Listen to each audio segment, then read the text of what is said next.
우리 23년, 그러니까 작년에 이제 9월 모의고사에 나왔었던 내용이야. 역사랑 이제 법이랑 섞여 있고, 그 다음에 그 신분 체계에 대한 내용, 그 다음에 사상가들의 이야기가 섞여 있기 때문에 사실상 이거는 철학 지문이야. 그래서 각 철학자들, 다시 말해서 사상가들이 조선시대에 운영됐던 많은 제도들을 어떻게 평가하고 어떻게 바꿔나가려고 했는지 그 부분에 집중해서 읽어보면 좋을 것 같아. 조선 왕조의 기본법전, 경국대전에 규정된 신분제는 신분을 양인과 천인으로 나눈 양천제이다 라고 해서 이 양천제에 대한 정의가 나와 있지. 뭐야? 신분을 양인과 천인으로 나눈 걸 우리는 뭐라 그래? 양천제라고 해. 그러면 양인의 역할은 뭐였느냐라고 하면 요만큼이야. 그래서 양인의 국가적인 역할은 바로 요거야.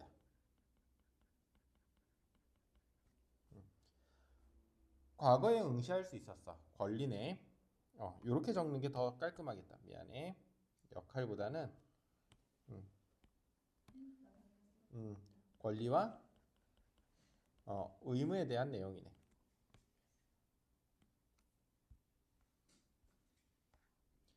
납세와 군역 등의 의무도 있었어. 그러니까 권리가 있기 때문에 당연히 의무도 있었던 거야. 천인은 개인이나 국가에 소속되어 천역을 담당했어. 그래서 천인은 사실 뭐밖에 없어? 의무밖에 없네. 관료 집단을 뜻하던 양반이 16세기 이후 세습적으로 군역 면제 등의 차별적 특혜를 받는 신분으로 굳어짐에 따라 양인은 사회적으로 양반 중인 상민으로 분화되었어. 그래서 양반, 양반들은 보통 벼슬을 썼지. 이건 그냥 역사적으로 배경지식 충분히 활용하면서 읽으면 더 좋을 것 같아. 중인들은 뭐 통역관이나 이런 것들을 이제 하면서 약간 전문직 같은 그런 느낌이었고, 그 다음에 상민 아니니? 상민. 그냥 평범한 백성. 우리가 흔히 이제 사극에서 보는 흰옷 입고 돌아다니는 그런 평범한 백성들. 그런 사람들이 바로 전부 양인 계층이었어. 하지만 이제 과거를 보는 거는 사실상 누구만 했어? 양반만 했고. 그 다음에 이 밑에 뭐가 있어? 천민이었니? 천인이었니? 천인. 이렇게 돼서 크게는 두 가지로 나눠지고 양인에서 또 세 가지로 나눠지는 이런 시스템을 가지고 있었더라. 이러한 법적 사회적 신분제는 갑오개혁으로 철폐되기 이전까지 조선 사회의 근간이 되었다. 그래서 몇 세기부터 16세기 정도부터 갑오개혁까지. 갑오개혁이 언제니? 1894년이니? 갑오개혁이? 1895년이 을미사변이잖아. 그치? 명성황후 시해 사건. 그러면 1895년이 을미사변이니까 갑을병정이니까 그 전년도가 갑으로 시작하겠네. 그치? 갑을병정무 이렇게 나가잖아. 이거 자축인묘니까 을미사변이니까 자축인묘 진사오잖아. 갑오개혁이 1894년 1894년 맞네. 그치? 어. 그래서 갑5년이 다음에 을미년이네. 알겠지? 그래서 한 1800년대가 끝날 때까지 이게 그대로 유지가 되었대. 조선 후기에 접어들어 농업 생산력의 증대와 상공업의 발달로 같은 신분 안에서도 분화가 확대되었고 이에 따라 신분제에 변화가 일어났다. 천인의 대사수를 구성했던 노비는 속량과 도망 등의 방식으로 신분의 억압에서 점점 벗어났고 영조 연간에 편찬된 법전인 속대전에서는 노비가 속량화할 수 있는 값을 백량으로 정하는 규정을 둠으로써 속량을 제도화했대. 그래서 우리가 속량이라는 게 뭔지 나와 있니 지금? 정확히 나와 있는 부분은 없는 것 같아. 그치? 대신에 속량과 도망을 통해서 뭐를 했대? 신분적 억압에서 점차 벗어났대잖아. 그러니까 신분적 억압에서 벗어날 수 있는 게 두 가지 방법이었던 것 같아. 속량과 도망. 그럼 도망은 불법적인 거라고 하면 속량은 합법적인 부분이었던 것 같아. 보면서 충분히 추론할 수 있지. 그래서 100냥을 내면 뭐 하는 거야? 내가 천인에서 벗어날 수 있는 거야. 그럼 천인에서 벗어나면 뭐가 돼? 양인이 되겠지. 그럼 양인은 아까 무슨 의무를 진다고 그랬어? 납세의 의무가 있었지. 천인은 천역의 의무가 있었지. 그러니까 국가로서는 뭐가 더 좋아? 어쨌든 얘네들이 세금을 내는 게 더 좋다고. 이는 국가의 재정 운영상 노비제의 유지보다 그들을 양인 납세자로 전환하는 것이 유리했기 때문에 나라에서도 어떻게 해버렸어? 제도화해버렸어. 그래서 제도화의 이유가 바로 아래쪽에 써있지.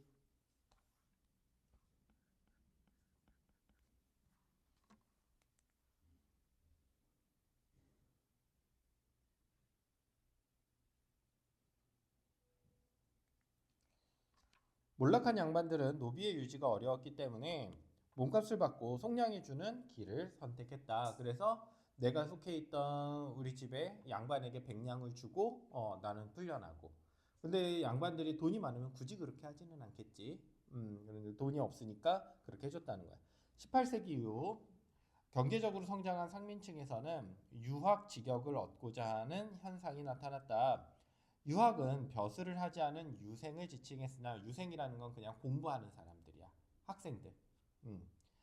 이 시기에 관료로 진출하지 못한 이들을 가리키는 직역 명칭으로 굳어졌다. 그래서 유생이 과거에는 어떤 의미였어? 벼슬하지 않은 사람들을 미안해. 유학이 뭐를 지칭했어? 벼슬을 하지 않은 유생을 지칭했어. 그러다가 뭘로 바뀌어? 관료로 진출하지 못한 이들을 가리키는 직역 명칭이 되었어. 그래서 명칭의 변화가 나타나지. 그래서 유학이라는 뜻이 과거와 이 시기에 어떻게 변화했는지. 예전에는 그냥 공부하는 사람들 전체를 의미했지만 그 다음에는 관료로, 그러니까 관직을 얻지 못하는 사람으로 굳어져 버렸고, 호적상 유학은 군역 면제라는 특권이 있어서 상민층이 원하는 직역이었다. 그렇겠지, 당연히. 지금도 군역이라고 하면 군대를 가야 되는 건데, 나도 뭐 만약에 유학의 직역을 얻을 수 있었다면 어떻게든 얻었을 것 같아. 음. 이때도 마찬가지였겠지. 자기 아들 군대 보내기 싫을 거고, 그 다음에 자기도 군대 가기 싫을 거고. 그러니까 유학이라는 직책, 다시 말해서 신분을 얻을 수만 있다면 그렇게 하려고 했을 거야. 유학 직역의 획득은 제도적으로 양반이 되는 것을 의미하였으나 그것이 곧 온전한 양반으로 인정받는 것을 의미하는 것은 아니었어. 당시 양반 집단의 일원으로 인정받기 위해서는 이런 것들이 필요했거든. 그래서 의미하는 것이 아니었던 이유가 여기 나와 있어.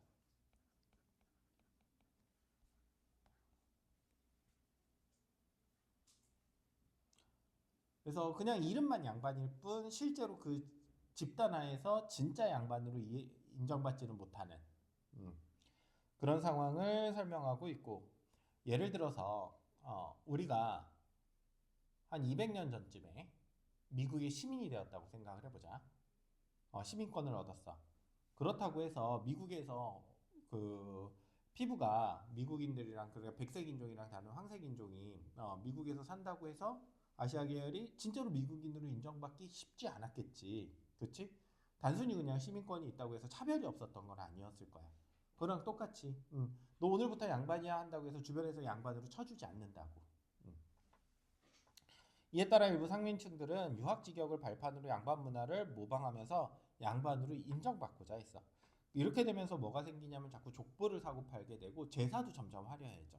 사실 이건 뭐 여기 나와 있는 내용은 아니지만 어쨌든 양반이랑 비슷하게 따라가려고 노력을 해. 조선 후기에는 신분 상승 형상이 일어나면서 양반의 하한선과 비양반층의 상한선이 근접하는 모습이 나타났다. 양반들이 비양반층의 진입을 막는 힘은 여전히 작용되고 있었지만 비양반층이 양반층에 접근하고자 하는 힘은 더 강하게 작동했다.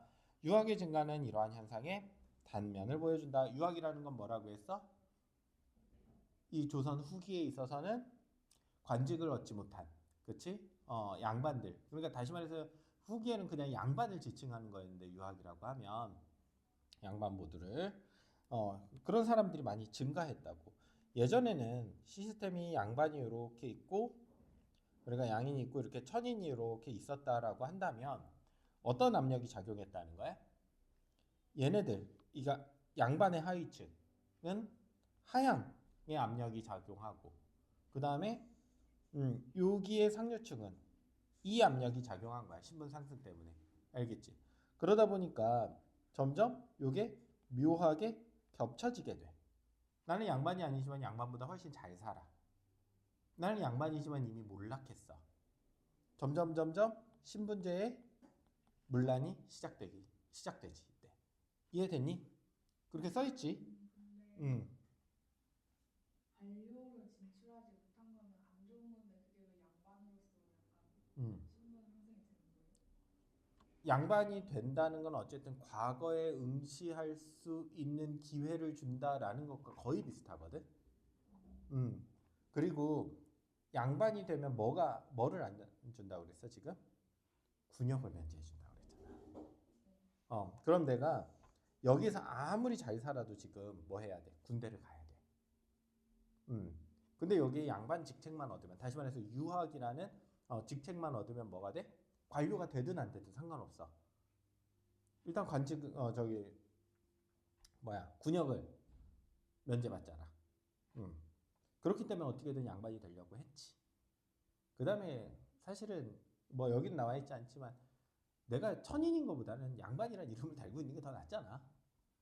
기본적으로. 그러니까 내가 잘 살아지면 점점 사회에서 상류층으로 올라가고 싶어하는 그 마음이 생기거든. 당연하게도. 그래서 저는 올라가려고 했고. 알겠지? 그래서 어떻게든 양반으로 올라가려고 했어. 또 양반들은 뭐해? 밑으로 이렇게 밀려나지만 절대로 이 양반의 직책을 놓고 싶어 하지 않지. 그러면서 잘 사는 평민과 몰락한 양반들이 막 섞여 살게 되는 그런 시대가 도래하게 되지. 이해됐니? 네. 자, 경국대전 체제에서 양인은 관료가 될 수 있다는 점에서 능력주의가 일부 작동되는 것처럼 보였어. 능력이 좋으면 뭐가 될 수 있어? 관료가 될 수 있어. 과거에 급제할 수 있어. 실제로는 양반위의 신분에서는 관료가 되기 어려웠다. 다시 말해서 사실상 누구만 관료를 했다? 얘만 할 수 있었던 거야. 양인 중에서도 양반만. 이러한 상황에서 17세기 유형원은 사람 이름 나왔네? 체크해 놔야겠지. 우리 항상 이 시스템으로 가고 있지. 반개수록을 통해 19세기 정약용은 경세유표 등을 통해서 각각 도덕적 능력주의에 기초한 일련의 개혁론을 제시했다. 능력주의라는 건 내가 능력이 좋으면 사회의 상류계층까지 올라갈 수 있는 것. 이런 기회가 보장된 사회를 우리가 능력주의 사회라고 하거든. 유형원의 기본적인 생각은 국가 공동체를 성리학적 가치와 규범에 따라서 운영하고 구성원도 도덕적으로 만드는 도덕국가의 건설을 유형원은 목적으로 했어.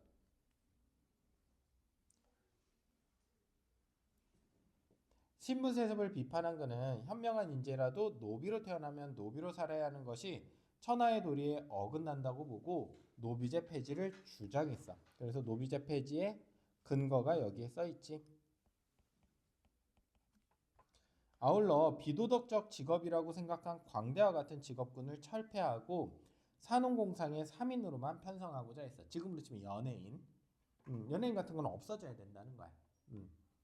비도덕적이라. 지금이랑은 다르지, 그치? 지금은 유튜버가 막 꾸민 애들도 있고. 그는 과거제 대신 공거제를 통해 도덕적 능력이 뛰어난 자를 추천으로 선발하여 여러 단계의 교육을 한 후 최소한의 학식을 확인하여 관료로 임명해야 한다고 제안했다. 그러니까 이 사람은 제일 중요하게 여기는 게 뭐야? 도덕적인 능력이야. 알겠지? 얘가 도덕성이 얼마나 좋으냐. 공부는 좀 덜 그렇게까지 잘 못해도 돼. 도덕을 기준으로 관료를 선발하고 지방에도 관료 선발 인원을 적절히 분배하면 향촌사회의 풍속도 도덕적으로 이끌 수 있다고 보았대. 그래서 도덕적인 사람들을 다 사또로 임명을 해놓으면 그 사회도 도덕적으로 잘 돌아갈 거야. 공부를 그렇게까지 잘할 필요는 없어. 이게 누구의 생각? 유형원의 생각이야. 정약용은 신분제가 동요하는 상황에서 방금의 상황이지, 그치? 몰락하는 양반과 성장하는 상민들. 동요하는 상황에서 3인이 뒤섞여서 사는 것이 교화에 도움이 되지 않는다고 그랬어. 3인이라는 것, 사농공상. 사자가 선비사자, 농자가 농업할 때 농자. 다 알고 있지? 공자가 뭐 만드는 사람, 그 다음에 상자가 상거래하는 사람, 장사하는 사람들. 몰랐으면 잘 적어놔. 산업공상. 그래서 보고 산업공상으로 구분하여 거주하는 것을 포함한 행정구역 개편을 구상했다. 그래서 각 직군들별로 모여서 사는 것을 정약용은 주장했어. 선비는 선비끼리, 농사짓는 사람은 농사짓는 사람끼리. 이에 맞춰 사집단, 다시 말해서 선비사자, 선비들의 집단을 재편하고자 했어. 도덕적 능력의 여부에 따라 추천으로 예비 관료인 선사를 선발하고, 그래서 선사라는 건 뭐야? 예비 관료야. 역시나 요거는 공통점이야. 뭐를 중요시했어? 도덕적 능력을 중요시했어. 일정하게 교육을 한 후에 여러 단계의 시험을 거쳐 관료 선발을 할 것을 제안했어. 요 부분이 차이점이야. 이 사람은 공부를 그래도 중요시한 것 같아. 시험을 많이 봐야 되거든. 사거주지에서 더 많은 선사를 선발하도록 했지만 농민과 상공인에도 선사의 선발 인원을 배정하는 등 노비 이외의 사집단으로 진출할 수 있도록 했다. 역시 이것도 차이점과 공통점이 동시에 묻어있지. 여기는 공통점이야. 농민과 상공인에게도 뭐 벼슬 할 수 있는 기회는 줬어. 하지만 천민한테는 줬어, 안 줬어? 이거는 안 줬어. 알겠지? 차이점. 괜찮니? 여기까지 완전히 이해됐니? 뭐가 공통이고 뭐가 차이인지? 응. 노비제에 대해서는 사를 뒷받침하기 위해 유지되어야 한다고 주장했어. 그래서 아까 유영화는 야 천민으로 태어났는데 그 애도 천민인 거는 좀 이상하잖아. 이렇게 세습하는 것은 안 좋아. 그래서 노비제 자체를 폐지하자고 그랬거든. 하지만 정약용은 이거는 좀 필요한 것 같아 라고 했어. 결정적인 차이점이지. 역시 노비제 유지와 폐지. 이런 게 거의 대부분 문제에 나오니까 잘 체크해 놓으면 어렵지 않게 빠르게 풀 수 있어. 도덕적 능력주의와 관련하여 두 사람은 모두 사회 지배층으로서의 사회에 주목했다. 유영원은 다스리는 자인 사와 다스림을 받는 민의 구분을 분명히 하는 것이 천하의 이치라고 보고 도덕적으로 뛰어난 사람들로 지배층인 사를 구성하고자 했대. 그래서 이거는 유형원의 주장이야. 그래서 두 사람 모두 사를 중심으로 생각하기는 했어. 정약용도 양반의 세습을 비판하며 도덕적 능력에 따라 사회 지배층을 재편하는 데 입장을 같이 했어. 다 지금 어떤 점이야? 공통점이지. 이런 부분들이 잘 찾아놔야지. 또한 두 사람은 사회의 전체 도덕 실천을 이끌기 위해 사집단의 정치 권력, 경제력 등을 집중시키려고 했고 지배층과 피지배층 간의 차등을 엄격하게 유지하고자 했어. 내용의 일부 차이가 있었지만 두 사람은 사회 지배층의 재구성을 통해 도덕 국가를 추구했다. 이제 문제 한번 풀어보자. 답 한번 맞춰보면 좋을 것 같아. 자, 12번 한번 볼게.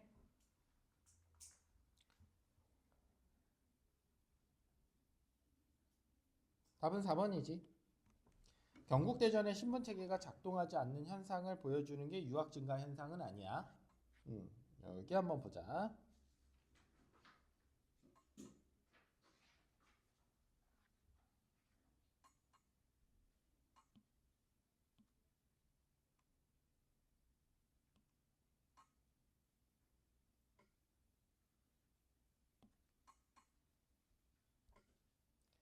자, 우리 경국대전 신분을 양인과 천인으로 나눈 게 바로 양천제야. 이게 지금 방금 12번에 4번의 근거고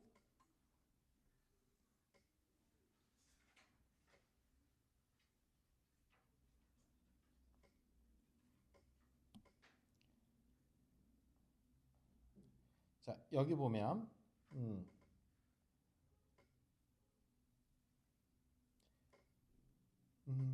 관료로 진출하지 못하는 이들을 가리켜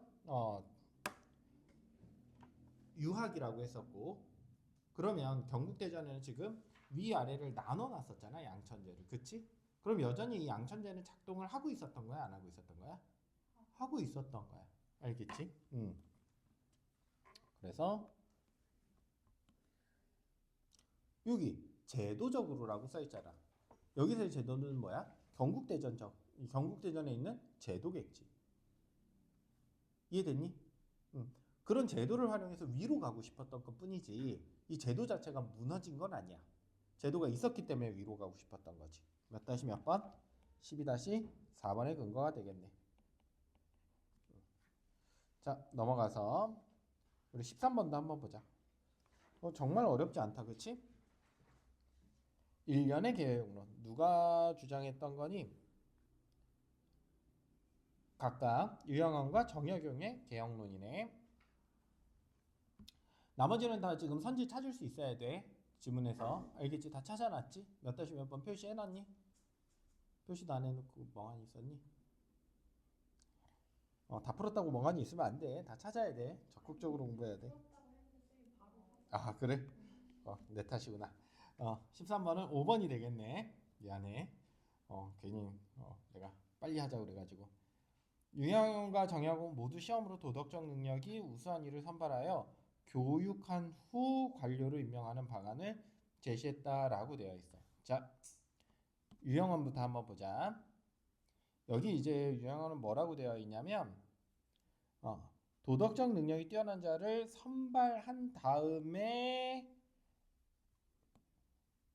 교육한다고 그랬어. 선발 후에 교육한다고 그랬어.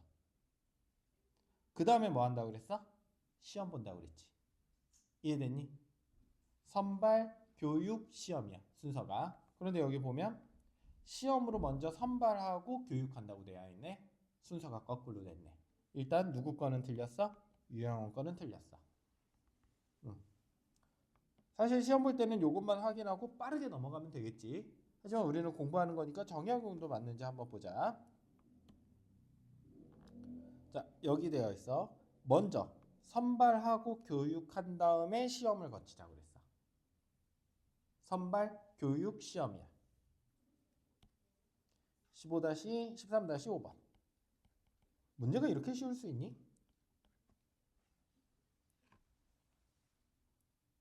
여기도 이제 어떻게 되어 있어? 선발, 교육, 시험이지. 그럼 순서를 어떻게 바꾸면 맞는 선지가 되겠어? 모두 선발한 후 교육하고 시험을 통해. 괜찮니? 그렇게 하면 맞게 되겠지. 적절한 거 한번 찾아보자. 기억은 뭐야? 사거주지에서 더 많은 선사를 선발. 아니구나. 기억이 어디 있어? 기억이 어디 있어? 유교적 의례의 준행, 문중과 족보의 편입. 니은이 사거주지. 디귿이 도덕적 능력이 뛰어난 사람들로 지배층을 구성하고자 했다. 가 되겠네.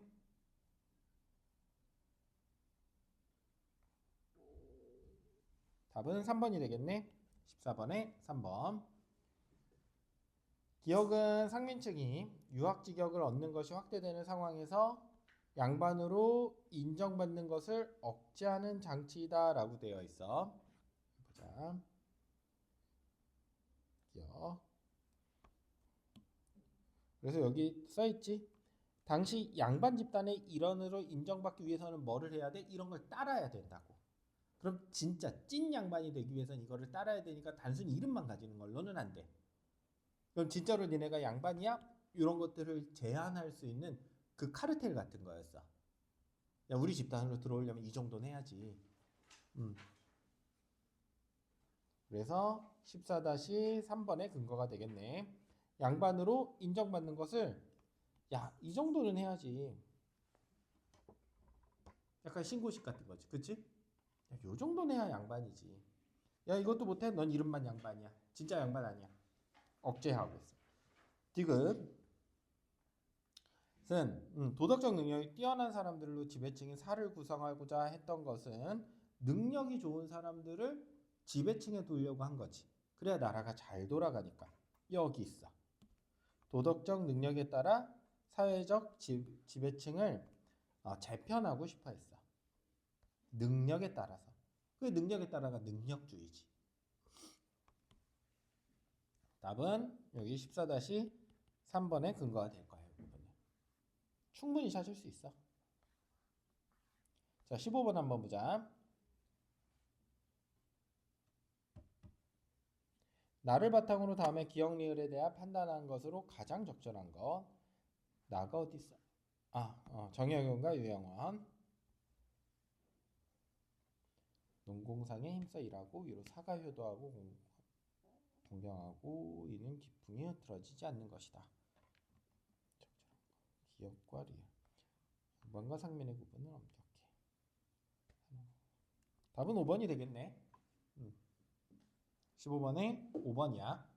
은수 왜 표정이 찌그러졌어? 자, 아래로 농공상에 힘써 일하고 위로 사가 효도하고 공경하니 이는 나라의 기풍이 흐트러지지 않는 거야. 자, 여기 한번 보자. 여기 보면 산업공상별로 구분하여 거주하는 것을 포함한다고 되어 있어요. 이 사람은 이거를 엄격하게 나누자고 그랬어. 몇 다시 몇 번? 15-5번. 그리고 사는 뭐 한 사람들? 도덕적 능력이 뛰어난 사람들. 이때 도덕적 능력이라는 건 뭐야? 유교적인 가르침을 잘 따르는 사람들이겠지. 그런 사람들이 정치를 해야 돼. 이해됐니? 그래서 여기 15-5번의 근거도 동시에 되겠네. 아이고 미안해. 아니야. 미안해. 여기 도덕적 능력 여부에 따라 15-5번. 그러니까 각각 할 일을 열심히 해야 돼. 사는 사대로, 농은 농대로, 공은 공대로, 상은 상대로. 근데 사는 어떻게 뽑아야 돼? 제일 도덕적 능력이 좋은 사람으로. 그렇게 살아야 된다는 게 정약용의 주장이야. 여기에 동의할 것 같아. 괜찮니? 자, 디귿 한번 보자. 덕행으로 인정을 판단하면 천하가 다투어 이에 힘쓸 것이니 나라 안의 모든 이에게 존귀하게 될 기회가 열릴 것이다 라고 되어 있는데 요것 때문에 틀렸어. 이것 때문에 동의하지 않을 거야. 뭐냐면 이거야.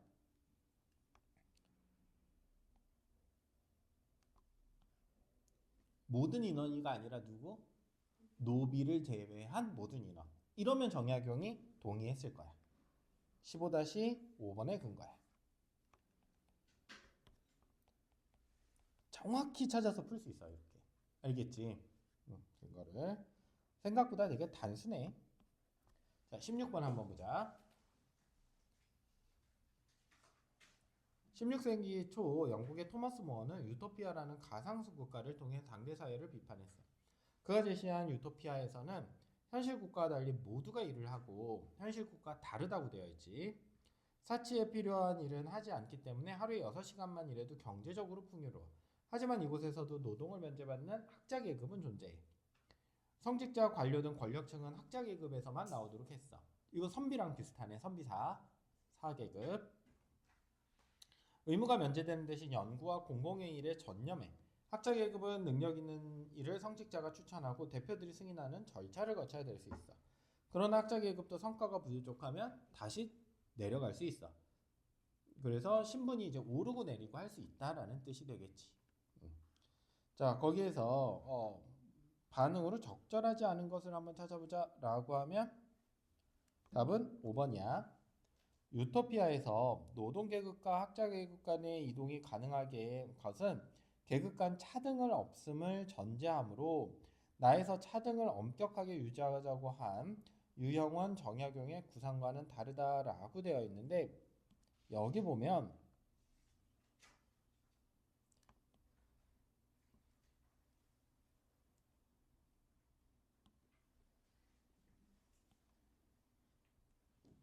계급 간 차등이 없다고 보고 있는 것 같니? 그렇지 않은 것 같아. 그치? 의무도 면제해주고 올라가고 내려가는 제도고 그래서 애초에 계급간 차등이 없음을 전제한다는 것부터가 조금 다른 것 같아. 그치? 애초에 해석 자체가 틀린 것 같아. 그래서 요거 5번의 근거야. 괜찮니?